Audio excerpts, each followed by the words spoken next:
Fala pessoal, beleza? Vamos iniciar aqui o segundo episódio do Fator Footcast. Hoje vamos falar sobre o Manchester City, sobre a final e sobre a trajetória até o título. Para falar sobre o assunto, estamos aqui com as lendas.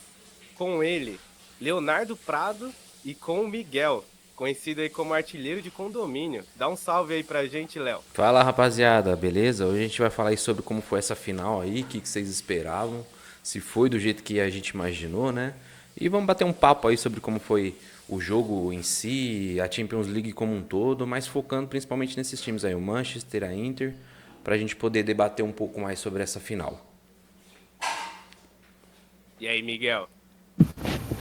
Salve, rapaziada. É isso aí, mano. Vamos falar sobre a final da Champions League, todo o caminho aí, Pepe Guardiola e toda a edificação de um novo grande time. Então fechou. Acho que primeiramente a gente tem que falar como foi a atmosfera, né? Como foi o pré-jogo, como os times já estavam empolgados, né? A Inter querendo buscar o seu quarto título, enquanto a gente teve aí o veterano que ganhou, o veterano que ganha das últimas seis Premier League, 5, né? A gente fala sobre o veterano no futebol, que já é realidade, que o Manchester City sempre entra para poder competir, para poder ganhar, e dessa vez, de fato, eles concretizaram o título de uma forma muito boa, né? Eles vieram de goleada atrás de goleada, inclusive em cima do atual campeão, que era o Real Madrid, e aí consagraram o título.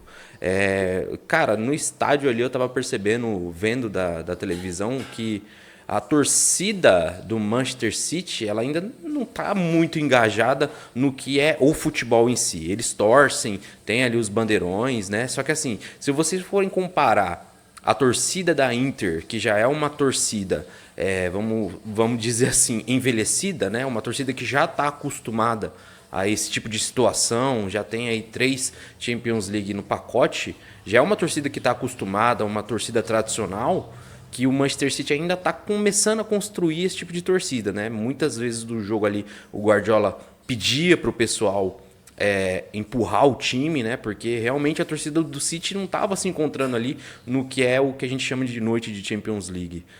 Acho que o Davi vai poder falar aí um pouco melhor também. Essa foi a minha visão de atmosfera do jogo, tá? Eu acompanhei bem o que estava rolando, né? Tava vendo muito na TNT Sports, os jornalistas estavam acompanhando bem próximo, né? O que estava rolando.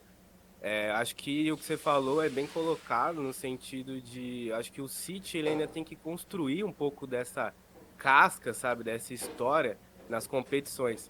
Se você for prestar atenção, por exemplo, quando chega um Borussia, um Liverpool, até um Barcelona, entendeu? O Real Madrid nem se fala. Afinal tem uma atmosfera diferente. Como o City chegou como favorito e tinha a Inter ali de lado, acabou não tendo, sabe, aquela emoção, aquela graça que tem uma final de Champions. Lógico que teve a graça por toda a trajetória, como foi construído. Mas na questão da atmosfera, sabe, ficou faltando aquele tempero ali, sabe, para ter mais emoção, para ter mais falação em cima da final. Acho que a última final, por exemplo, teve mais tempero do que essa, porque se tratava do Real Madrid e do Liverpool, entendeu? E o Liverpool já é conhecido pela sua torcida, por viradas incríveis. E como você disse, acho que também tem a questão da torcida envelhecida, né? Essas equipes têm muito tempo, já tem muita tradição no futebol. Acho que isso não é ruim, acho que faz parte de uma construção que o Manchester City precisa fazer para conseguir ter essa atmosfera e ter essa torcida junto com a equipe de verdade, entendeu? Acho que é uma construção que vai acontecer naturalmente. E você, Miguel, o que você achou aí? Você acompanhou? Como que foi? Então, um ponto, na minha opinião, assim, muito se esperava de uma passada, né? Porque o Manchester City é, assim, superior ao da Internacional. A Internacional era um time muito mais de segurar o jogo, ganhar de 1-0. Então se esperava que o Manchester City passasse o carro para cima dos caras. Como foi, como as 4 últimas finais, uma vitória magra de 1-0, então, pelo meu ver, para a torcida que esperava um sacode, acabou saindo com um gosto meio amargo. Mesmo sendo um título inédito e que eles estavam correndo muito, se esperava mais da final e mais também, querendo ou não, do Haaland, né? Até pegando esse gancho aí do Miguel, ele falando aí sobre como foi o jogo, as táticas que ele citou aí sobre a Inter ser um time bem trancado, né? Um time de marcação forte. Até o Guardiola ele estava com dificuldade de ajustar ali nos primeiros minutos do jogo. Você vê que a Inter ela meio que tomou conta do jogo ali. Porque qualquer jogada que o Manchester fazia, ou dava em erro ou dava em recuperação da Inter. Parecia que o Manchester City não estava se ajustando ali no jogo, não estava entendendo o grau de seriedade do jogo. Teve muitas falhas no início. E eu acho que a Inter ela começou a jogar mais bola que o City por conta dessa atmosfera. Porque a gente fala sobre camisa, sobre o peso de uma camisa, e querendo ou não, a Inter ela tem tradição. A gente estava esperando que o City viesse com o atropelo tradicional que ele estava tendo na Champions League até então. Né? Porque foi uma temporada avassaladora de tríplice coroa. Então a gente estava já esperando um City com mais imponência para cima do adversário, né? E não foi o que aconteceu. A Inter ela engoliu basicamente os jogadores ali na marcação e o que aconteceu de fato foi que o Manchester não conseguiu jogar. A gente viu basicamente a marcação do Inter engolindo o Manchester City e o City erro em cima de erro e não sabendo construir jogadas. Claro que isso foi se ajustando depois no jogo, que isso o Guardiola ele sabe fazer muito bem, que é achar onde que está o erro e consertar o posicionamento ali dos jogadores para eles poderem saber voltar ao jogo, né? E ainda mais o Guardiola, cara, experiente do jeito que é, ainda mais em Champions League, que o cara basicamente é um monstro, a gente sabe que ele sabe viver essas noites. Agora os jogadores ali, acho que ainda por serem muito novos nessa questão de finais do Champions League, tem muitos jogadores ali que é a sua segunda final. Né? O Haaland foi a primeira final deles, então bate também o nervosismo. A gente pode falar que, pô, mas é o Haaland. Não, tudo bem, mas para ele, a cabeça dele, pô, é a primeira final. Você vê que ele não fez muita coisa no jogo, mas quando ele apareceu, ele conseguiu fazer uma finalização, né? Então, acho que a tática da Inter, ela foi muito mais pró do que contra, né? Eu acho que o City ele teve muita dificuldade, né, Davi? Sim, com certeza. Eu acho que o que você falou tem até a ver com o psicológico, tá ligado, do jogo. Porque tinha todo esse peso, falando até do Haaland. Imagina, era o jogo que ele tava jogando pelo time que o pai dele jogou, podendo ganhar a primeira Champions League. Então, tipo, o psicológico do cara pesa. E não só dele, da equipe inteira. Até, tipo, fazendo um comentário em cima do que você falou sobre a postura do City. Se você for analisar, é um timaço, provavelmente o melhor time do mundo. Mas o time tava errando passes bobos. Se você prestar atenção, principalmente nos 20 primeiros minutos, quando alguém recebia a bola, sempre em jogos normais da Premier, que eu vi vários jogos, um recebe a bola, já se aproxima 3 4 já começa a fazer triangulação, tal, envolve o adversário até conseguir criar uma jogada. Nesse jogo não, o cara recebia, já vinha dois da Inter fechando, não tinha ninguém para tocar a bola. Às vezes tinha, quando dava o passe acabava errando. O Ake e o Akanji errando muito na zaga. Quem tava indo bem ainda era o Stones, que tava ali quase como um volante, que ele tava até indo bem na função. Mas eu acho que isso tem muito a ver com ansiedade também. Se você pega esse mesmo time e coloca eles com a camisa do Real Madrid ou do Liverpool, eles provavelmente atropelariam, assim, não atropelariam, mas acho que ganhariam mais tranquilamente e tal. Mas por estar com a camisa do Manchester City, ser a primeira final, chegar como favorito numa final, é uma pressão muito grande. E eu acho que para qualquer esporte o psicológico tem um peso muito grande. Então, tipo, você viu que os caras estavam sentindo. Eu vi muita ansiedade dos jogadores, entendeu? E o Guardiola estava tentando amenizar isso. Eu acho que ele não estava nem tão preocupado com a tática, porque a tática todo mundo ali sabe o que tem que fazer. Ele estava preocupado em acalmar o seu time para eles conseguirem jogar futebol. Porque os primeiros 20 minutos a Inter não deixou o City nem jogar. O City até acabou tendo uma chance ali depois com o Haaland e tal. Mas assim, o que todo mundo estava esperando era um jogo com outra perspectiva. Eu achei que o City ficaria ansioso, só que eu esperava que o City ia fazer 1 a 0 ia vir avassalador, ia conseguir fazer 1-0, igual fez contra o Real na semifinal. Achei que a Inter poderia até empatar, mas que o City ganharia por uns 3-1. Seria um jogo assim no estilo do City mesmo, Eu entendeu? acho que poderia até acontecer, só que assim, o City devia ter o Roger Guedes ali na frente para poder fazer essa distribuição ali pro Haaland. Não, eu acho que se tivesse ali um Roger Guedes, um Wellington Rato ali pela direita, acho que teria sido mais tranquilo. Acho que faltou ali um cara que tem essa capacidade de resolver as jogadas, entendeu? Acho que o Bernardo Silva e o Grealish sentiram o jogo, entendeu? Jogadores de níveis do Wellington Rato, do Roger Guedes, Não o dá. Caleri ali no lugar Do do, Haaland? do Haaland, entendeu? Não sentiria o peso desse jogo, entendeu? Sim. Ah, mas se tivesse o Roger Guedes não ia ter como, né? O pessoal da Internacional ele não ia conseguir nem entrar no jogo, pô. Eu acho, É, isso eu, aí é. eu acho que se tivesse o Gabigol ainda na Inter, eu acho que a Inter tinha vencido ali. Por Foi menos esse, 2. foi exatamente por isso que não aconteceu. Se tivesse um pênalti ali pra bater, acho que ele se destacaria, né? E falando agora de jogador a jogador, ô Miguel, você viu algumas mudanças boas aí? Porque assim, o Walker não começou jogando, né? Você achou que foi válida essa ideia do Guardiola? Começar poupando o Walker? Eu acho que ele já tinha vindo um pouco cansado aí da final contra o Manchester City, né? Da Copa da Inglaterra. O que você achou dessa substituição aí do Guardiola? Mano, é aquele caso de o seguinte, né? Na semifinal, o Walker já tinha pego o Vinícius Júnior, 2 jogos com talvez o melhor driblador atualmente do futebol. E aí já vem sendo usado frequentemente a temporada inteira. E aí o que que acontece? Se eles perdessem a final, todo mundo ia atacar o pau em cima do Pepe Guardiola. Mas como ele ganhou, quem sou eu para julgar o cara, né? Então, um ponto que eu acho que fez falta sim é que o Manchester City ele ficou bem dependente de ponta, né? E aí até no primeiro tempo inteiro, todos os sprints, todos os ataques do Grealish, ele perdeu todos na marcação. Então, se fez falta, não sei, mas se deu certo, deu, né?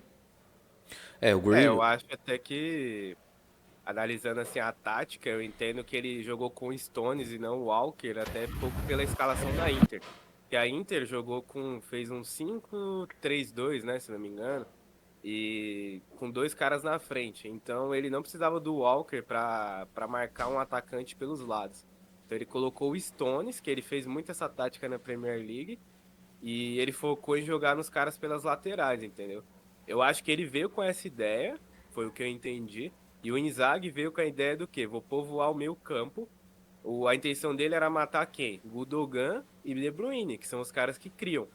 Ele matou esses caras, tanto que vários lances, se você prestar atenção, o Stones teve que criar. E o Stones, querendo ou não, ele é bom, mas ele não é um cara de construção, entendeu? Ele é um cara mais de quebrar jogadas, ele faz o passe básico, mas não vai ser um cara que vai achar o passe. Então a tática do Inzaghi acabou funcionando mais do que a do próprio Guardiola. Eu acho que ele não inventou, eu acho que ele fez o que ele fazia na Premier. Diferente do que ele fez em outras temporadas, que ele chegou, né, em jogos decisivos e inventou, tipo, mudou um jogador que tava indo bem, coisa do tipo. Nessa não, ele só fez o que ele já vinha fazendo. E contra o Real, ele colocou o Walker exatamente pelo que o Miguel falou. Por causa do Vini caindo ali, entendeu? Porque o Walker é muito rápido para correr atrás dele. Contra a Inter, ele não precisava desse cara, entendeu? Eu acho que isso acabou não tendo impacto. Eu vejo muito mais como um psicológico que fez o City jogar daquela forma.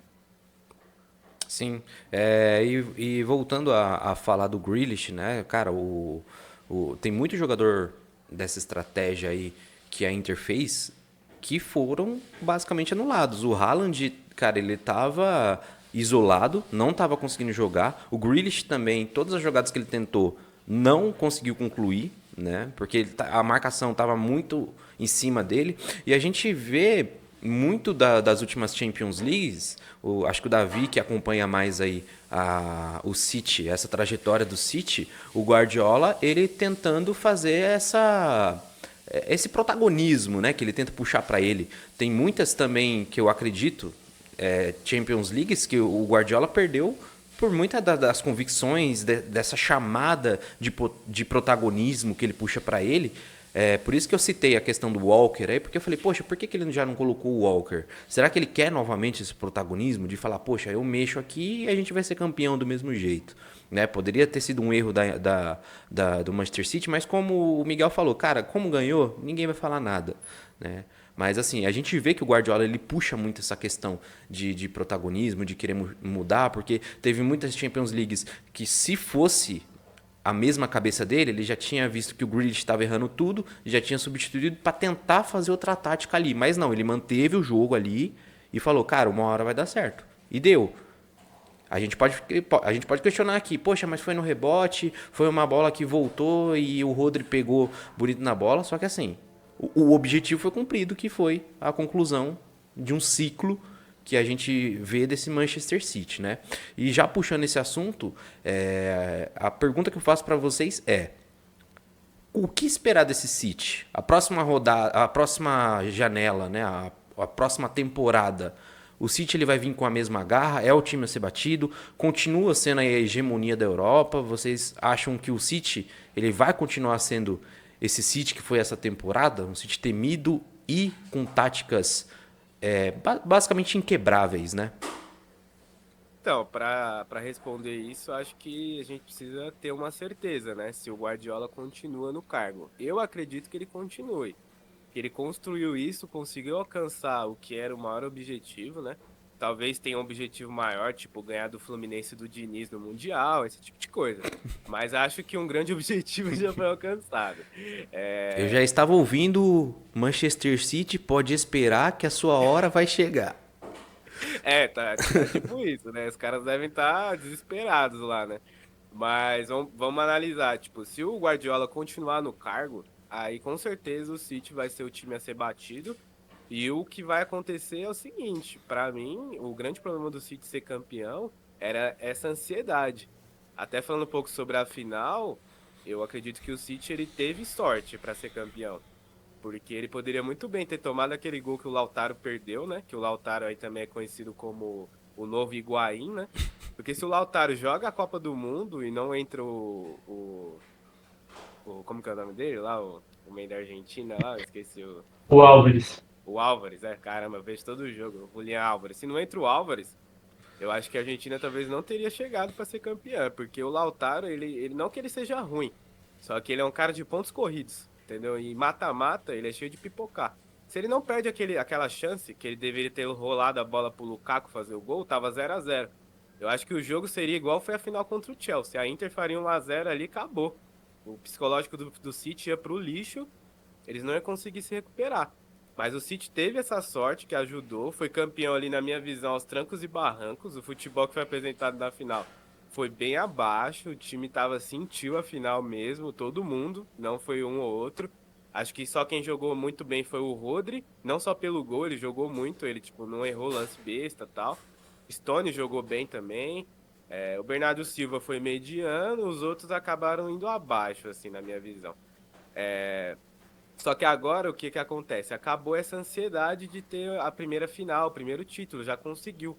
Então acho que a tendência, se o Guardiola continuar, que eu acredito que ele continue por muito tempo ainda no City para ele fazer uma dinastia, seja que venha o segundo título, venha o terceiro, venha o quarto, e até com mais propriedade, porque ele já tem um time muito bom, e agora ele vai poder trazer mais gente para agregar nesse time, e ele vai jogar a Champions League muito mais leve, que ele não vai ter esse peso, vai ser igual a Premier.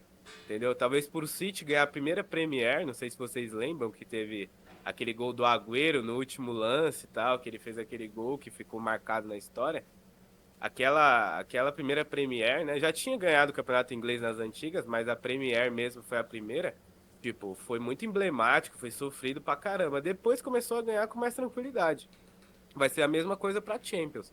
Se as outras equipes não se movimentarem, não montarem times fortes para conseguir competir, eu acredito que o City consiga fazer uma hegemonia aí na Europa de alguns anos aí, ganhando Champions, chegando em várias finais.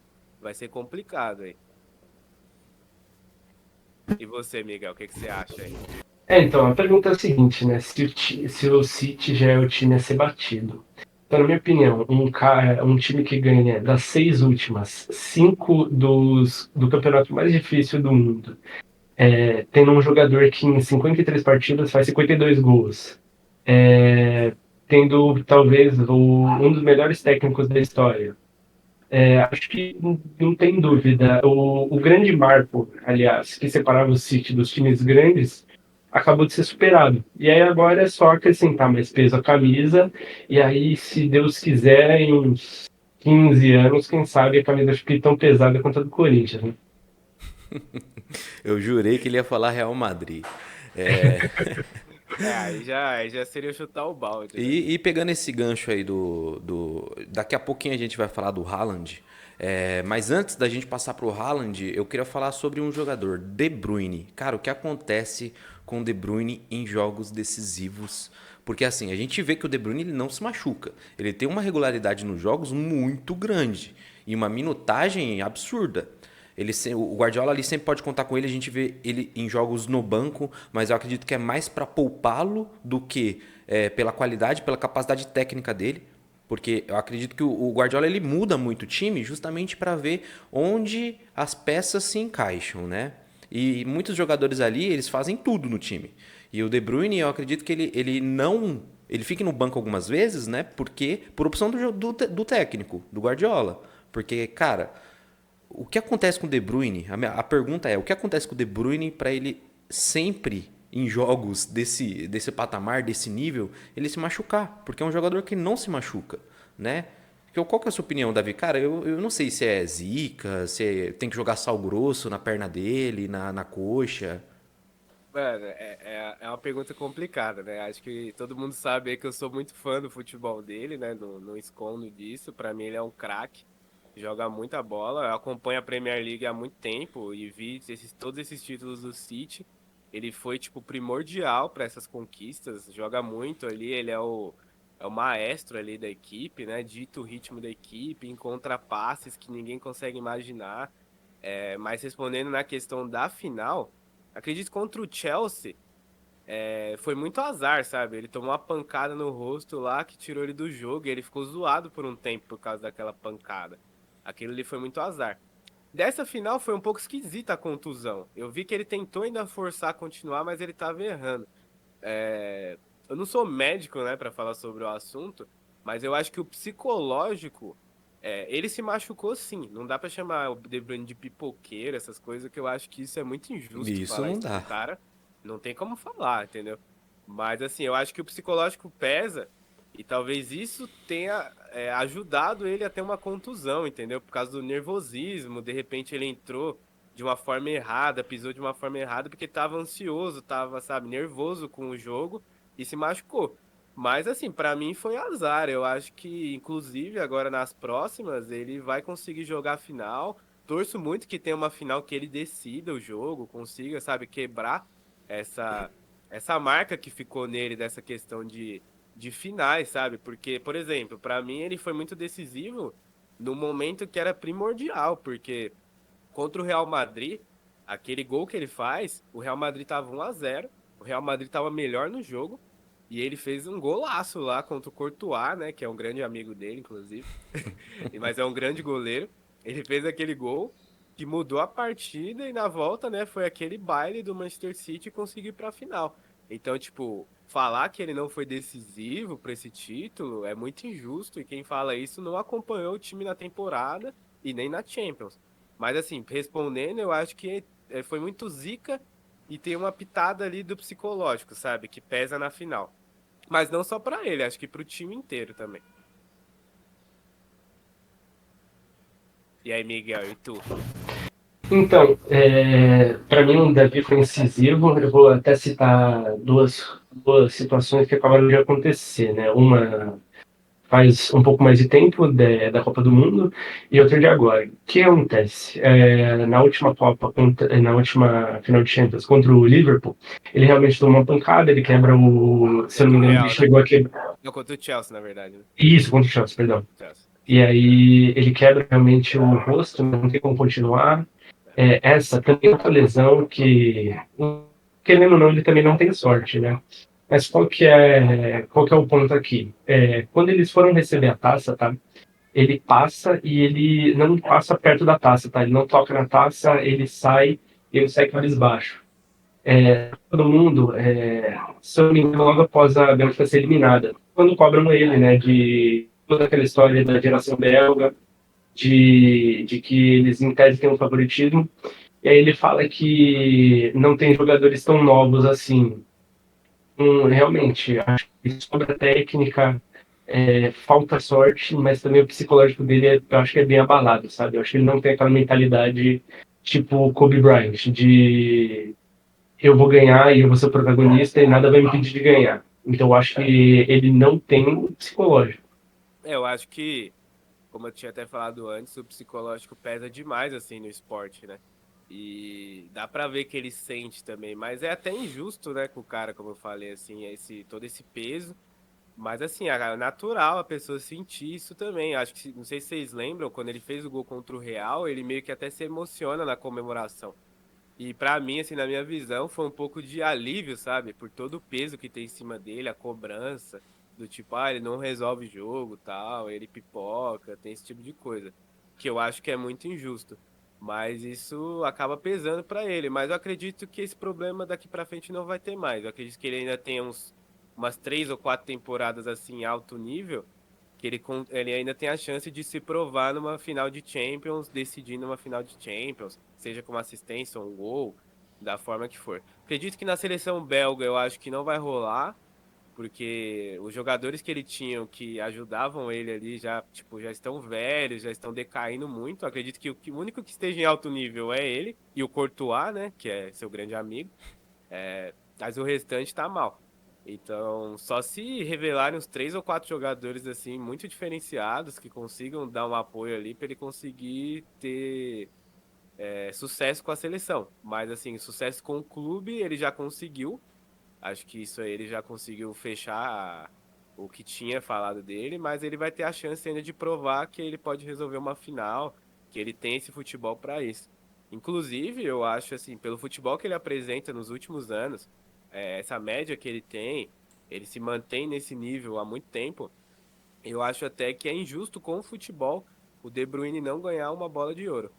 Pra mim, pelo futebol que ele apresenta, uma bola de ouro ele merecia levar. Porque o futebol tá mudando um pouco esse olhar de tipo só olhar pra gols, né? Também olha pra assistências, olha pra atuações. Se você pega a melhor temporada do De Bruyne, ele fez bons números em assistências e gols, mas a influência dele dentro do time, pro time ter sucesso, é muito importante. Eu acho que essas características levam o cara a conseguir ser o melhor do mundo. Assim como o Iniesta não conseguiu ser, o Xavi não foi, também acho que deveria ter sido. Só que na época deles tinha Cristiano Ronaldo e Messi, fica um pouco mais complicado. Talvez o De Bruyne ainda tenha essa oportunidade. Por mais que ele tenha o Haaland no time, dependendo do contexto da temporada, ele pode ter essa chance, ainda mais por uma decisão. Por exemplo, numa temporada que o Haaland faz 50 gols, mas o De Bruyne participa de 40 gols, dá, sei lá, 25 assistências e faz 15 gols e na final ele faz o gol do título. Isso pode colocá-lo como favorito a ganhar uma bola de ouro, um exemplo. E eu não vejo isso tão complicado de acontecer. Vamos ver aí para as próximas temporadas. Pegando esse embalo aí, né, pra gente finalizar aqui, a gente falou de Haaland, falou de De Bruyne, a gente falou do Grealish, enfim. Falou até do Roger Guedes aqui, que, cara, a gente furou a bolha, saiu do Manchester City e Internacional para falar do E Roger Guedes. não esquece do Wellington Rato, tá? Do Pois Wellington é, Mal. temos o Elton Rato, temos o Caleri também, que foi citado. As suas projeções, quero saber aqui de cada um para a gente finalizar. Bola de ouro. Eu sei que, cara, o De Bruyne ele não foi muito importante na final, mas como o Davi falou, ele foi importante no conjunto. Se você pega os números dele essa temporada, cara, é anormal. Eu ouvi até citando o Lionel Messi para concorrer a essa bola de ouro, mas eu acho muito injusto o Lionel Messi estar e não está, pelo menos, pode não ganhar, mas Vinícius Júnior, Haaland também foi muito importante para essa jornada do City e De Bruyne. São os três nomes que eu colocaria aí no top 3. Eu não vou falar um a um, né? Eu queria até o Roger Guedes aqui nesse top 3, mas para mim a minha opinião é Haaland, De Bruyne, Vinícius Júnior. Quem vai ganhar desses três? Para mim é o meu top 3 aí que fica aqui essas menções. Quem vai ganhar, aí os votadores decidam, né? Mas eu acho que o De Bruyne ele não pode estar de fora desse top 3. E o Haaland também não. Eu concordo com você. É, é porque assim, o que que acontece? O Messi tem o fator do voto automático, né? Muita gente acaba votando nele no automático, né? Porque ele é um deus do futebol, uma lenda do futebol, isso a gente não pode discutir. Só que a gente precisa ser justo na análise, assim, porque na temporada tem o recorte da Copa, né? Tem a parte da Copa que vai pesar, sim. Eu acredito, assim, que. Eu não sei, muita gente está especulando que ele possa ganhar, mas eu acho que não. Mas eu acho que pelo menos no top 3 ele vai acabar entrando. Mas eu colocaria o Messi em quarto. Porque assim, o Messi já ganhou 7 vezes o prêmio de melhor do mundo, ele já fechou a carreira dele, foi embora para MLS, a temporada dele foi bem medíocre no PSG, foi bem mais ou menos. Medíocre não é tipo péssimo, é média, sabe? Fez o básico e jogando campeonato francês e tal, não dá para você comparar com esses outros caras. Assim, eu deixaria ele em quarto. Eu acredito que ele vai entrar no top 3 assim, analisando o que que os caras vão fazer. Mas eu deixaria ele em quarto. Agora, falando do top 3 concordo com o Léo plenamente. É, Se eu fosse escolher, Davi, você escolhe, pelo que eu assisti a temporada inteira, do que eu conheço dos jogadores e tal. Por mais que eu adore o Haaland, eu acho ele um fenômeno monstruoso nos números e tal. Eu gostaria muito que o De Bruyne ganhasse o prêmio. Por toda a construção, ele é o cara que orquestrou toda essa trajetória do Manchester City desde o começo lá. Ele foi o cara que já bateu semifinal na época que o Pellegrini era o técnico. Ele é o cara que participou de todas essas Premier League que foi campeão. Ele foi primordial nessa trajetória para ser campeão, com até o gol contra o Real que eu citei. Então eu acho que para fechar assim, sabe, seria legal o De Bruyne ganhar, mas a gente sabe que isso não vai rolar. O Vinícius Júnior, para mim ele fez uma temporada espetacular, o futebol dele é de primeira linha. Só que o que pesa é que ele acabou não ganhando títulos, né? Acho que ganhou só a Copa do Rei, acabou não ganhando nem a La Liga. Eu colocaria ele também no top 3. O meu top 3 seria De Bruyne, Haaland e Vinícius Júnior. Só que eu acho que o que vai acontecer vai ser Haaland primeiro. Eu acho que o Haaland ganha a bola de ouro. Por causa dos números, ele foi espetacular na temporada e os títulos, tipo, não tem como. E se você for analisar, na última bola de ouro, ele ficou em quinto lugar. E ele não ganhou nada. Então, tipo, o pessoal já tem uma boa vontade para votar no Haaland, o que não acontecia com alguns outros jogadores, que às vezes faziam temporadas espetaculares, mas não tinha essa boa vontade do pessoal votar neles. Como ele já tem essa boa vontade com a temporada espetacular, eu acredito que ele vai ganhar. Em segundo, eu acho que vai entrar aí o Messi. Eu acho que o Messi vai entrar em segundo por conta da Copa, tal, vai ter aquela coisa, os caras vão querer lançar da passagem de bastão, entendeu? O Messi fechou o ciclo dele, agora vem o novo, que é o Haaland e tal. E em terceiro eu acho que entra o Vini Júnior, porque eu inclusive acho que não vai entrar só pelo futebol. Eu acho uma tristeza.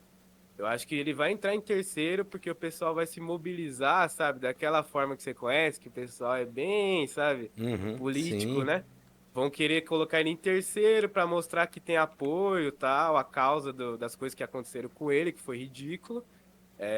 Mas assim, para mim ele entraria pelo futebol tranquilamente, que ele fez uma temporada espetacular e ele com certeza vai ainda ganhar um prêmio de melhor do mundo se ele continuar nessa evolução que tá bem bacana.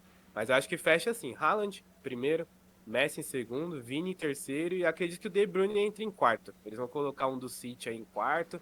No top 10 vai entrar mais alguém do City, talvez o Gundogan ou o Rodri. Vai entrar alguém aí para completar também. Mas eu acho que fica assim: acho que o Mbappé pinta ali em quinto. Até pelo que ele fez na Copa.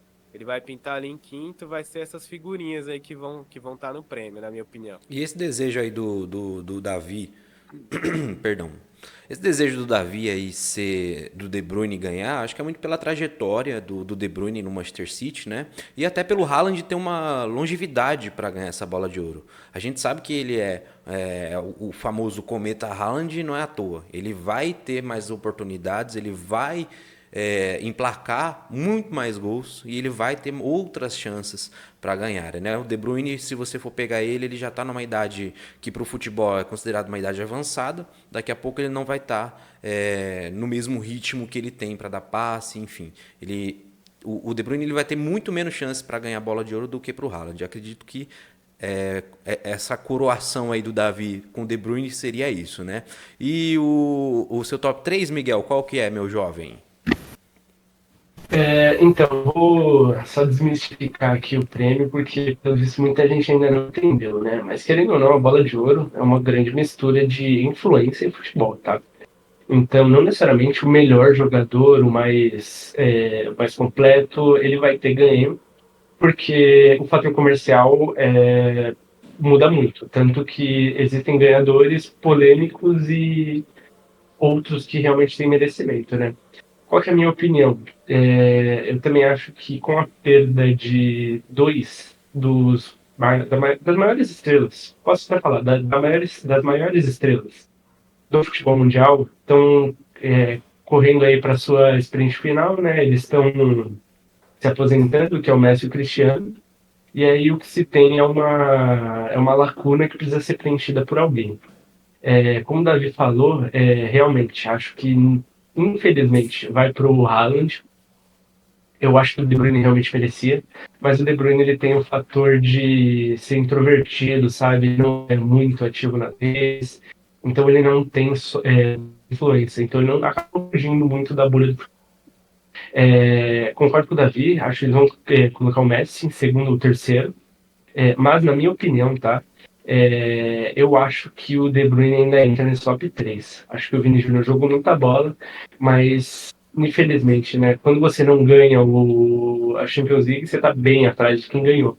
Então, na minha opinião, são esse é o top 3. É Haaland e Messi. Acho que esse ponto que você trouxe é relevante mesmo, porque como ele não ganhou o título, isso pode pesar, eles podem dar uma menção honrosa pro De Bruyne e deixar ele ali em terceiro, ou até em segundo mesmo, para dar uma valorizada na trajetória, né? Pode ser que isso aconteça. Exatamente. Então aqui a gente dá por encerrado esse bate-bola que a gente fez aqui da Champions League, né? Cara, esse É, ano foi muito bom para é, o futebol. Pode falar, Miguel. fechar. Só que ter um bate rápido aqui com você. Queria saber um bag e o top dessa final da Champions, pior jogador e o melhor. Pior jogador e melhor, verdade. Vamos lá. Essa hora. Cara, Pior jogador e melhor? Isso. eu acho que citando aí dos principais, né? Eu coloco aqui como Bagre, tá? Eu sei que eu vou ser muito xingado por isso, mas como Bagre fica o Neymar pra mim. Acho que se esperava muito dele e já se espera muito dele. Eu acho que até a torcida do PSG se cansou, não foi à toa. A torcida, eu vejo muita também torcida brasileira dividida por causa disso, mas essa temporada do Neymar pra mim, cara, não foi nem mediana, foi ridícula. Pra mim o Neymar ele entra aqui como jogador bagre e pra mim o melhor jogador, cara, fica sendo o De Bruyne. O De Bruyne até por todos os motivos que a gente citou aqui, tá? Então, De Bruyne primeiro, De Bruyne como o melhor jogador. Inclusive eu ia até fazer uma menção honrosa aqui ao Ederson, que, cara, no gol foi espetacular essa temporada, tá? E já faz tempo que eu falo aqui nos bastidores, né, entre a gente, que o Ederson, cara, eu não sei como ele não é titular. E o Alisson é. Então, assim, o Ederson pra mim foi um goleiro fora da curva essa temporada, tá? Mas fica De Bruyne como o melhor jogador e o Neymar aí, cara, das estrelas que a gente vê, é um cara que essa Champions League pode ter resquícios do Neymar que a gente conhece, mas está longe de ser o que foi prometido, né? O Neymar para mim, ele é uma promessa que concretizou algumas coisas na carreira, mas não atingiu o seu auge como a gente gostaria, né? Sim. Então, eu vou colocar três quesitos aqui, então, porque eu não consigo colocar o Neymar como o Bagre, né? Porque é mais pesado. Mas eu colocaria o De Bruyne como o melhor, concordo. Acho que isso aí. O Haaland foi artilheiro e tal, mas pelo conjunto da obra vai o De Bruyne. Eu coloco o Neymar na decepção mesmo.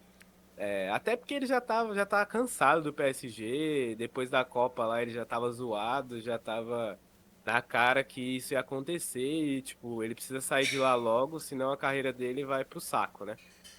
E como o pior jogador, eu vou falar um aqui porque é uma decepção minha pessoal, que é o João Félix do Chelsea.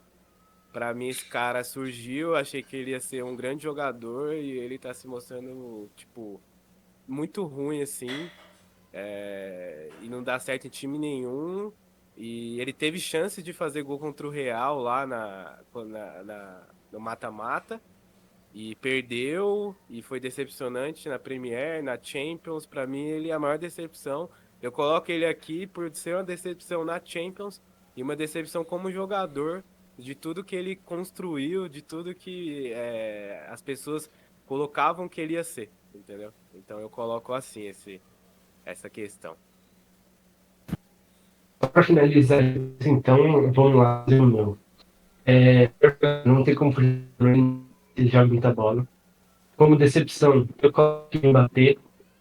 Não, é ele que tem que carregar o time agora, e como ele faz com a seleção, e pelo visto, eu não sei, a camisa pesa muito para baixo, ele não consegue. E, Bari, pelo amor de Deus, como o Lautaro Martinez consegue ser jogador de futebol? O cara é muito ruim. Caramba, coitado do Ah, Lautaro, cara. caramba, Ele jogou bem na temporada, mas declarações ele gosta de fortes. pipocar. Ele gosta de pipocar, né? O Menzinho ele fazia arte do. É, E- faz parte. Então é isso, rapaziada. Espero que vocês tenham gostado aí desse bate-bola que a gente fez aqui, falando sobre a Champions League. Vão ter mais outros episódios falando de futebol, falando de Campeonato Brasileiro, falando de Copa do Brasil, falando do futebol estrangeiro como um todo, todos os campeonatos. A gente vai trazer aqui debates para a gente poder falar sobre esse futebol, sobre esse esporte que mexe aí com a emoção de todo mundo. E aqui a gente fica com o nosso bate-papo da Champions League, que foi um campeonato esse ano histórico, né? Uma Champions League que para todo mundo vai se lembrar do primeiro título aí do Manchester City. Espero que vocês tenham gostado, curtir aqui com a gente. Obrigado, Davi, obrigado, Miguel, aí pela participação. Cara, a gente está começando aqui um projeto em que todo mundo aqui ama a mesma coisa que vocês telespectadores, o futebol. E a gente vai tentar trazer isso para vocês de uma forma interativa, de uma forma divertida. E como sempre, a gente vai estar trazendo aqui para vocês de uma forma abrangente, que é esse futebol. Isso aí, pessoal. Sigam a gente aí nas redes sociais para ver mais conteúdo. No Instagram, que a gente posta muita coisa em relação ao futebol, traz o futebol de uma maneira mais sarcástica, também trazendo, sabe, resultados, tal, sempre trazendo um pouco da nossa opinião. Nos sigam, né, no YouTube, Spotify e outras redes para acompanhar, né, o Fator Footcast, que vai trazer conteúdos em geral do futebol, como o Léo falou. E outros quadros também que a gente está planejando lançar aqui. Espero que vocês gostem. Dê uma força aí pra gente continuar esse projeto aqui que a gente está fazendo aí pra galera. E a gente curte muito fazer isso aqui, né? A gente gosta muito de futebol. E bora lá. É isso aí, pessoal. Como o Davi já falou, a gente está em todas as redes sociais. Podem seguir, tem também nosso perfil pessoal. Podem seguir para conhecer cada um e venham curtir futebol da melhor forma possível com a gente. Cada vez mais que a gente voltar, estaremos melhores e mais prontos para trazer o melhor conteúdo possível. Isso aí, rapaziada. Valeu!